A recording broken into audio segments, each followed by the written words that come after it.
Hello, hello there, beautiful souls. I am just so delighted to be here right now with you all in this beautiful space that we create together. And so today's transmission is just amazing, and you can just feel the vibes coming through. And my loves, how have you been? How has life been treating you? What has your summers been like? Here it's been very warm, and so I've had to kind of postpone filming this video because of the heat. And but today is lovely, but nice weather. So, before we go any further, for those of you who are meet me for the first time, if you find yourself in this space for the first time, I am Layla, and I'm so delighted to meet you. And just be assured that whenever you feel connected to something, there is no coincidence in that matter. You have been brought here for a reason.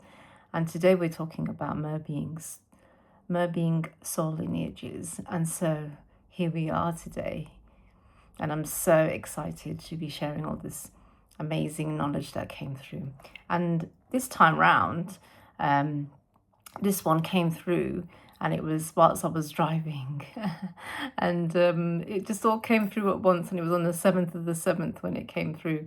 And I was driving, and I was just kind of flowing through, and I was really surprised by the knowledge that came through too, because I'd never heard it and I'd never experienced it anywhere else. And so it was like, wow. So I'm so excited about sharing this with you. And I had to kind of grab a note after I'd stopped for the destination that I was going to, and I'd made sure that I made notes of everything that I'd just come through, because it was just coming through so fast. So here we are. So I wanted to share a little bit about my experience of being a merbeing, okay? And I don't know about you, but I feel really alive when I'm near water. It can be rivers and streams, lakes, and our beautiful Mother Sea. But, oh, wow, just being like near water, especially Mother Sea, and like a crystal, beautiful lake. Oh, wow.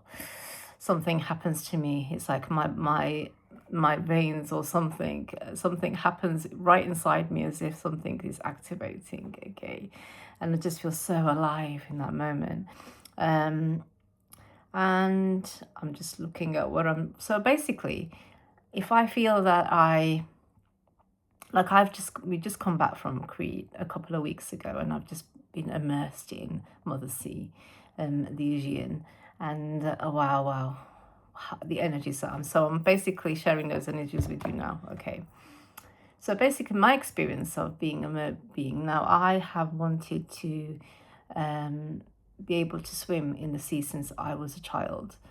My grandparents used to take me to places on the seaside, and I just wanted to dive in deep and swim in the sea. And obviously, at that point, I didn't even know how to swim. So when I was about, I think it must have been about 7 or maybe something like that. When I was at school, I was being taught how to swim, and I actually drowned in the swimming pool, but nobody noticed until I pulled somebody's toe under the water, and she screamed, the girl, and then they realized I was under the water. And so that wasn't an exactly amazing experience for me, but weirdly enough, it didn't deter me from water. I wanted to learn how to swim, but I didn't want to be in a swimming pool. I didn't like swimming pools, as you can imagine. So I mean, later on, it kind of helped when when I was going to different places. I kind of got over that, but yeah, in the beginning, I wasn't that interested in being in a swimming pool. So then, fast forward, and I was in university.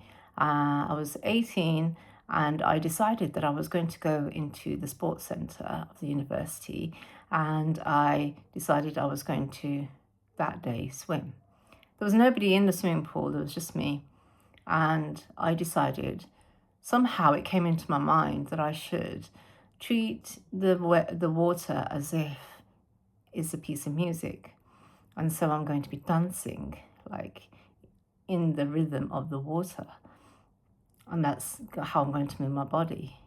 And as soon as I got into the water, I just started doing that. I started to move my body as if it was a rhythm, and I started to swim. And I taught myself to swim like that. And then I just kind of continued doing that and got myself stronger. And then I was able to swim in the sea. So that is my story. And I honestly feel like that was such a magical thing. It's like as if something happened in me when I activated that part of myself at 18. So yeah, that's my journey with water. So how do you feel around water? What do you feel like? Does it make you feel alive like it does me? Do you feel Mother Sea's currents within you? Because I feel like whenever I'm in the water, like people say, oh, you know, be careful of this and be careful of that. But I feel her, like it's almost like she tells me. Like when I'm in the water, I feel her, and I know when, you know, she's going to be, you know, very kind of rough, and so I need to get out. There's times where I've done rituals and ceremonies, and the moon's been so like at the moon time, and then she's regurgitated all the rubbish basically from the sea. And so there's been times where, you know, you can feel the current in your body, and I don't know if any of you feel that too. Okay, so let's dive deeper. Our Mother Ocean is connected to the cosmic waters. Have you ever thought about how during a day our waters absorb the sun? Okay, so I don't know about you, but I absolutely love like watching the light on the sea, or any kind of water, especially lakes and even reservoirs. Like whenever the sun catches the water, you feel that. You can feel the vibration changing, right? You can see the like light codes on the water dancing. Okay, so during the day, the water absorbs the sun codes, and at night, the still lakes. The still lake is a mirror to the cosmos. The sea absorbs the moon codes and the cosmic star codes. Recently, I really experienced that when I was in Crete, when the moon was like, you know, you can see the beams of the moon just kind of dancing on the waves of the sea. Wow. So basically, in the night sky, there is a star called Mintaka. So this is located in the Orion's belt. You know, the three stars, I can't remember what the other two are called, but one of them is called Mintaka. And it is the rightmost star on the Orion's belt when viewed from the northern hemisphere. It sits almost exactly on the central celestial equator, making it visible from almost anywhere on Mother Gaia. So now, in some timelines, Mintaka was destroyed. Sorry, I'm just going to take a sip of my water. Right, thank you for waiting for me there. So in the timelines, some timelines, people say, where I've heard other channelers speak about Mintaka, I said it was destroyed by the Orion Wars. But in the timeline that I had access to, I was taken into this is not the case, okay? So Mintaka survived the war and rebuilt, rejuvenated. So it depends on what timeline you travel to. Mintaka is a place of such purity. The waters of Mintaka are known throughout the cosmos as the most pure and clear. The seas of Mintaka are that clear that you can see all the way to the bottom. The vibration and frequency of Mintaka is very high. So the Merbeings of Mintaka are very, so if you feel connected to Mintaka, and I really would encourage you to connect with Mintaka if you feel this kind of connection with the waters of Mintaka. Okay, the Merbeings of Mintaka are very childlike, and they're very beautiful beings that portray the epitome of innocence. Dolphin beings are from Mintaka originally. However, they can find, if they're incarnated on Earth, it's difficult for them to deal with the density of Earth and in incarnation into a physical body. They can find that difficult. So Mintakan Merbeing starseeds can feel very affected by negativity and can become depressed and unable to move away from the density. It can completely drown or overwhelm them. On the other hand, because their soul is very curious and they do not understand and not encountered darkness or dark dense energies, they are quite vulnerable and can become entrapped or even attracted to darkness, okay? Because they kind of find because they feel they can transmute the darkness and they kind of feel quite curious about it. However, instead, it can completely trap them in like a moth to a flame in a toxic relationships of trauma patterns. Their soul lesson is to be able to bring lightness and purity into dense, dark situations and build their resilience by learning to ground and cleanse and transmute their pain into service to others and themselves. Their own journey of evolution, and that's what Mintakan's soul journey is all about. Okay, the next journey we go on to is to Sirius. Now, Sirius is the brightest star. It's called, in some circles, it's called the spiritual sun, and it also has Sirius B.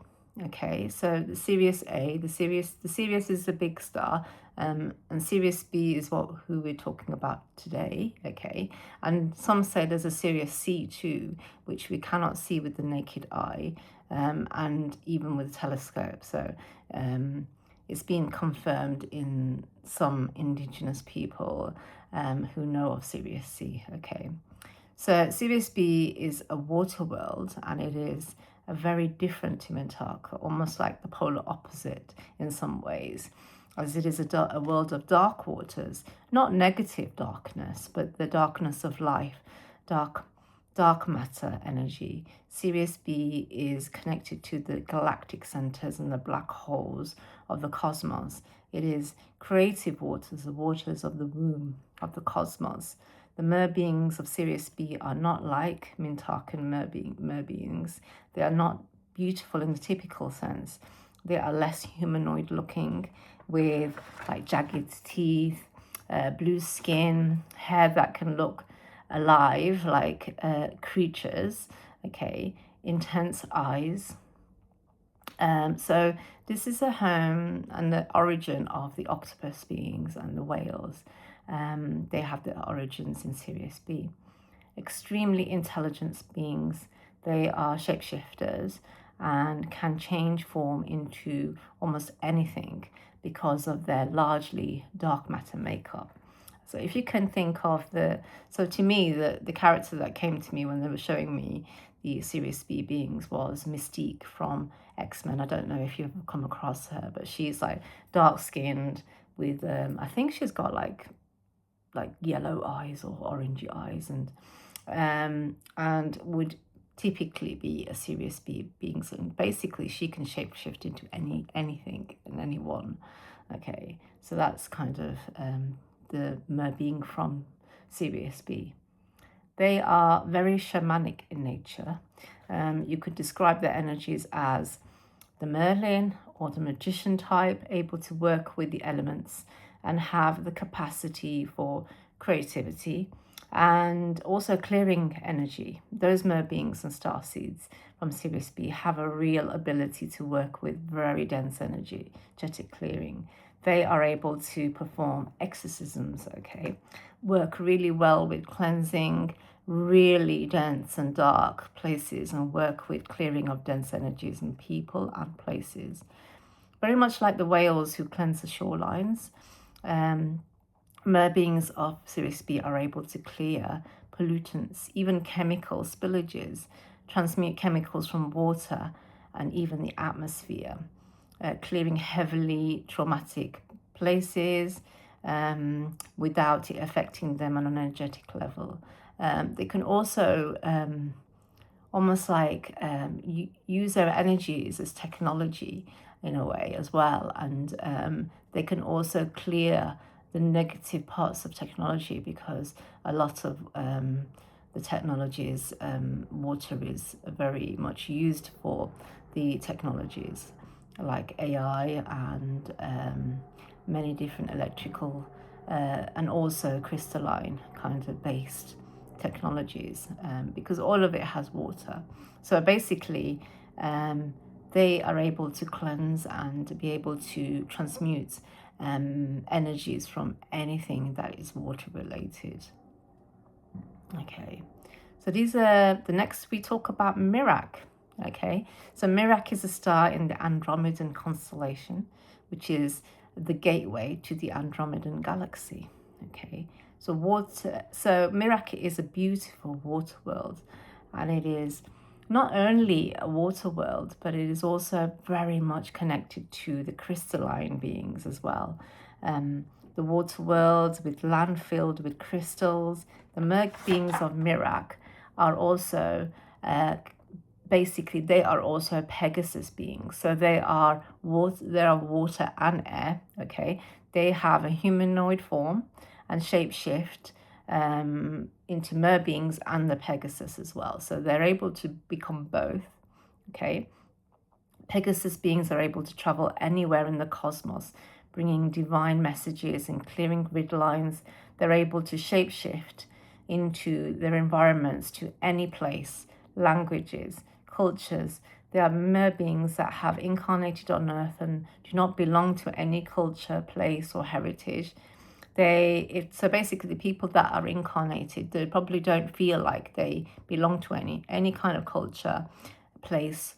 They kind of feel like the whole world is their home. Okay, they don't believe in borders. They feel very much their heritage. They feel parts of all cultures and all places. They travel to different. They love exploring. They travel to different places, and it lights them up. So if you have this Merbeing heritage, that travel would light you up. You know, being an explorer would be something that is like connected to your soul. Okay, these beings also clear grid lines and ley lines across Mother Gaia. They really value their freedom. This is part of their Andromedan heritage, and sometimes they can find difficult to settle down into relationships or be monogamous even. But what they feel that the value in all their relationships is the freedom. Okay, so they are also ones who deliver messages, divine messages from different realms and dimensions. They work closely with the crystals as well as the waters. Okay, so the kind of difficult parts of Pegasus beings in terms of in their incarnation, what they find difficult is sometimes they find that their sense of belonging, you know, they feel like they're always longing for the sense of belonging, but they never really find it in a place, but they're always longing for this. And also they find it difficult to be in relationships. But over time, when they work with themselves and they understand themselves more, they are able to understand that it's not really about the relationships. It's more about the fact that they want to feel the freedom, and they can have that in a relationship too. And I think it's more about them being closely understanding themselves and actually receiving the gifts of being able to deliver these messages, because it can be quite overwhelming for them to be kind of have all these messages, have all this kind of urgency about their work in some way, but like they can become blocked by not being able to be aligned with their actual, say, for want of a better word, mission to be healed. The sole purpose is probably a better way of putting it. So yes, those things can happen to somebody who is from a Pegasus and Merak heritage. Okay, so next is our moon. Okay, lunar Merbeings. there are people who speak about, so there's people that speak about our moon being taken over by the dark matrix and connected to like maleficent forces of Saturn. And this is a maleficent side. They say this maleficent side of Saturn. I don't particularly buy into any of that because I don't feel that Saturn is a maleficent force. I've never experienced Saturn as a maleficent force, and neither have I experienced our beautiful moon as a maleficent force. And I feel like when we tap into any of those fear-based frequencies, we are actually tapping back into the dark matrix and not actually being able to fully absorb the beautiful lunar energies that we have, and which are very important for us, especially because our moon is specific to us, okay? So in my connection with Mother Moon, she is a gift to us. She is a gift to Mother Gaia. She is our moon. Her gravitational forces affect the tides and indeed our emotional waters, because we are more than 70% water. Her changing faces create the electrical currents of life force. So her changing faces from like the dark moon to the full moon and all the moons in between. Okay, the energies basically create the current of our electrical force of life, and energies of growth and decline and creation and letting go, all of that, you know. And she works so closely with the sun because the sun illuminates her. So her face that she shows, like when she's full, it is the sun that is casting the light of the sun on the moon to be able for her to reflect that to us. So they work so closely together, okay, in harmony. And she also works with planet Neptune on an energetic level as well. And other planets also have moons. So the other planets like like Mars has 2 moons, okay? Jupiter has 95 known moons. Saturn has over 146 known moons. Uranus has 28 known moons, and Neptune has 16 known moons. For all the planets, their moons are like, they have different energetical makeup in comparison to our moon for us. So they're kind of finely tuned to each of the planets that their moons to. So none of them are the same, you know, as our moon. Our moon is very specific to us here. And so a merbeing of the moon, a lunar starseed who has incarnated on Earth, feels the moon deeply, so deeply, that they feel like the moon is like something they can't explain. They intuitively know when she's full or when she's coming up to fullness, because they feel her first. It's like they feel all aspects of her, all phases of her, and the moon affects them so deeply. Lunar merbeings are very intuitive. They are very emotional. However, they're able to navigate their emotions, and their emotions are a gift for them. They are extremely emotionally intelligent. They are also able to read the currents of the water and of the atmosphere. So reading situations with ease. When they're younger, they can become overwhelmed by their sensitivity and feeling. But once they accept their gift, they have their superpowers, okay? That's like most of us, isn't it? You know, when we're younger, we really do become challenged by different aspects of ourselves, because lunar merbeings are very sensitive, and sensitivity, when you don't understand it, can be perceived as something that's negative. But as we grow older and as we mature and we understand it more, sensitivity is like the radar, the fine tuning. They see between worlds. They're able to read the currents of situations, electrical currents. They're able to read the waters, scrying, being able to read the waters of the moon, with the moon. And they are so connected with the feminine energies as well, because they have a lot more kind of silver connection to them as well.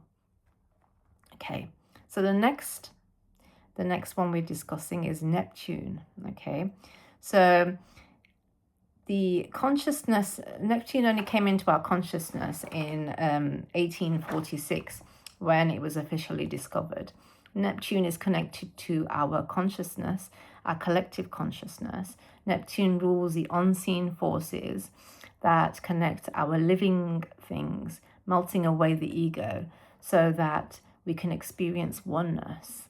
Neptune governs the subconscious, driving vivid dreams, the psychic, and higher intuition.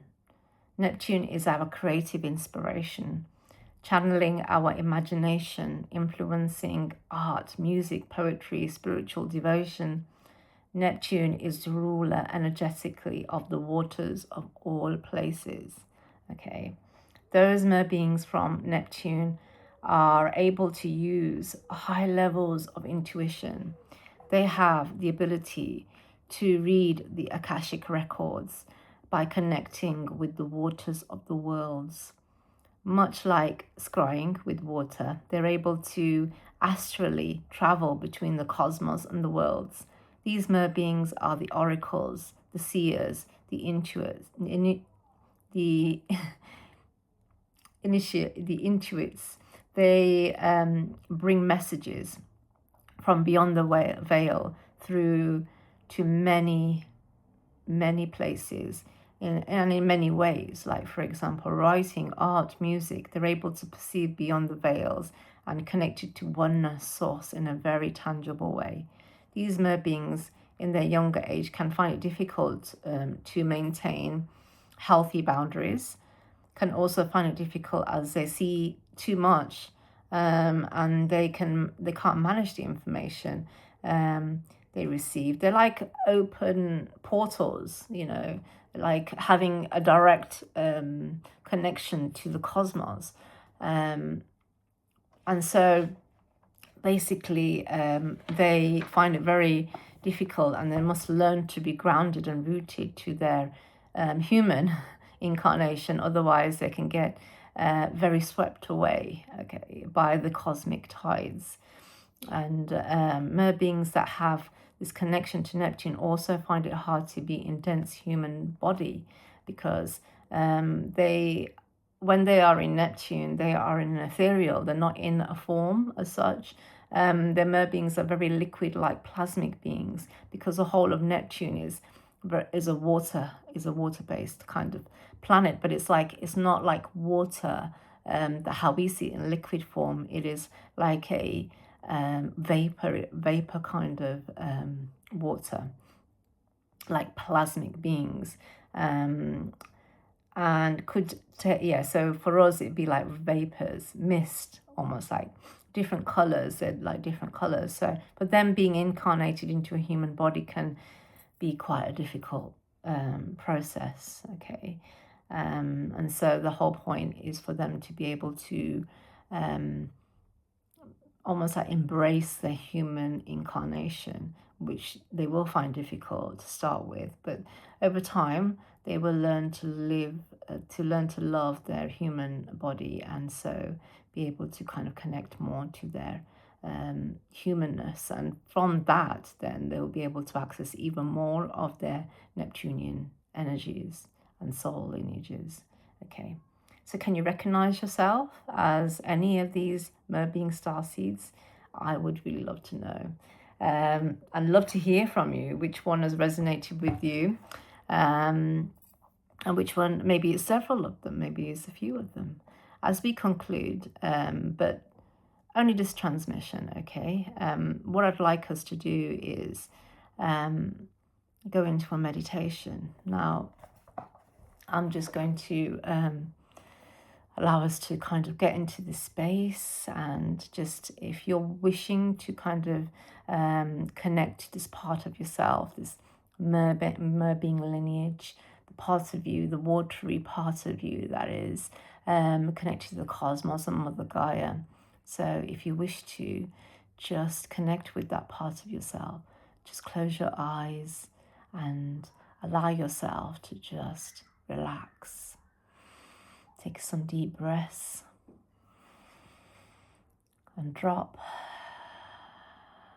from the mind into the heart. And as we do this, the energy changes within our body, and we feel our heart leading us. And as we allow our heart to lead us, we see this water all around us. Beautiful, flowing water.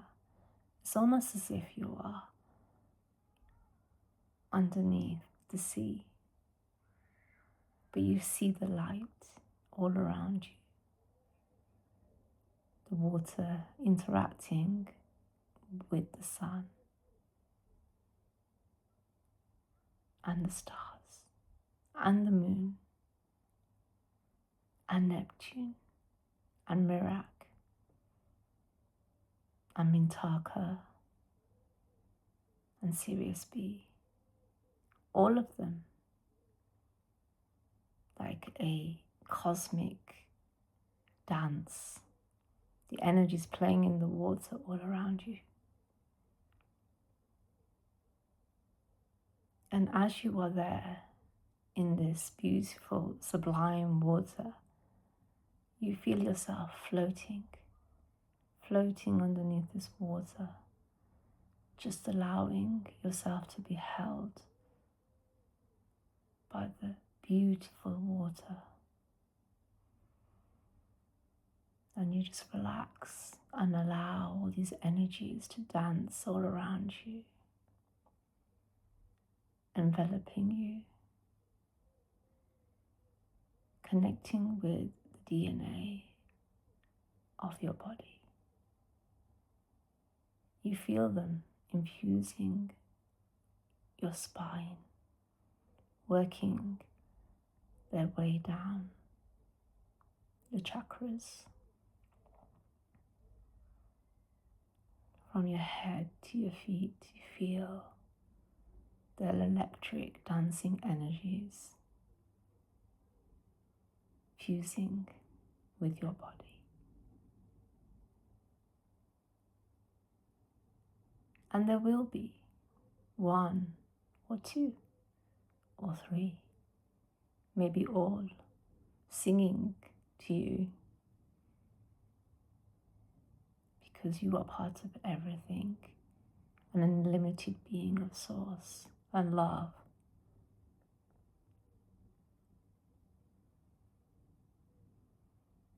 Allow the beautiful energies to dance inside your body, fusing every part of your cells and your blood, the waters within your blood, each cell, each place within you, with liquid light of love, of your beautiful cosmic and earth heritage, where everything is you and you are everything.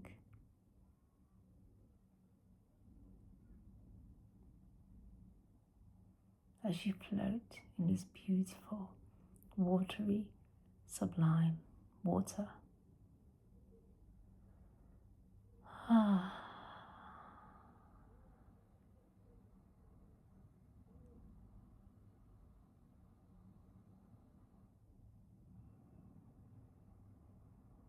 I let you float in this beautiful water for a short little while, just allowing the energies to fuse within you, dancing, embracing, loving.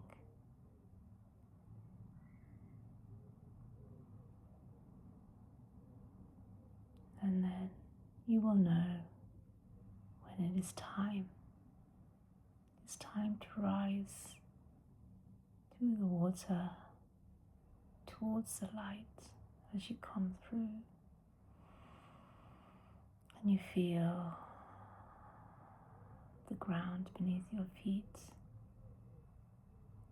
You feel yourself coming back into the room that you are in, and your body coming back into the present, into here, this physical space. And you wiggle your toes. You take a deep breath, and when you're ready, you open your eyes. Wow, that's powerful, isn't it? Whoa, I can still feel the stars dancing in my eyes. I'm just trying to feel like I can't concentrate on this page now. So as we conclude this video, I just wanted us to remember that there are vast galaxies and stars, even universes that are not in our perception as yet. We are not ready in our consciousness to even connect to them. So we're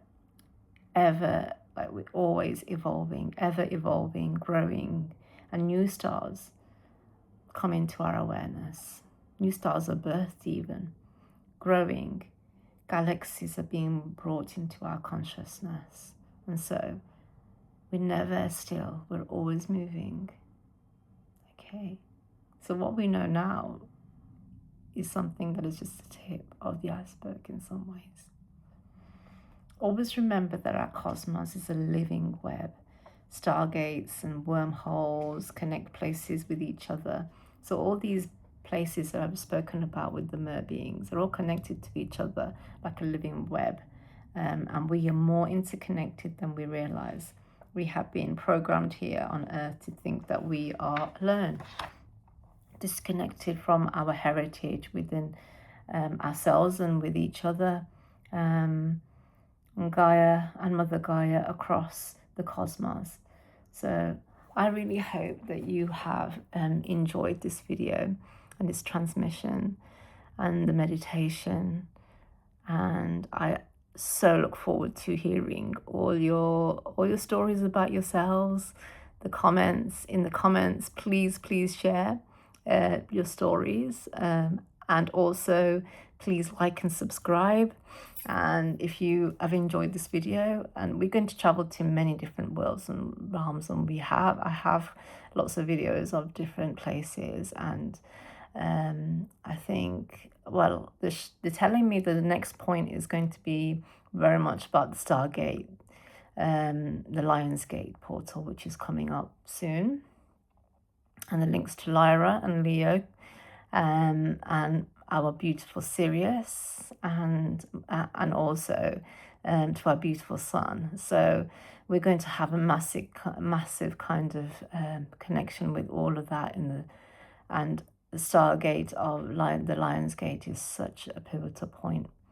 So that's going to be the next video. That's what my feeling is, okay? Because I never really know. They kind of drop things on me, and things change all the time. So that's what I feel at the minute, okay?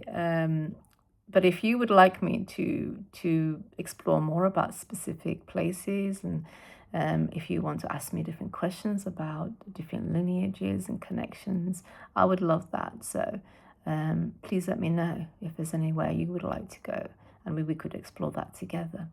Okay, so until then, keep yourselves safe and in absolute love and magical, beautiful spaces. And I wish you all the stars and the love and the stardust and the beautiful Merbeings water, and I can't even speak. I think that energy is like completely like whoa to me, and I was like, I can't even speak. The words are just kind of coming out, and I'm not sure they're even connecting with each other. So I'm going to leave you with that beautiful energy of love, and I shall see you soon.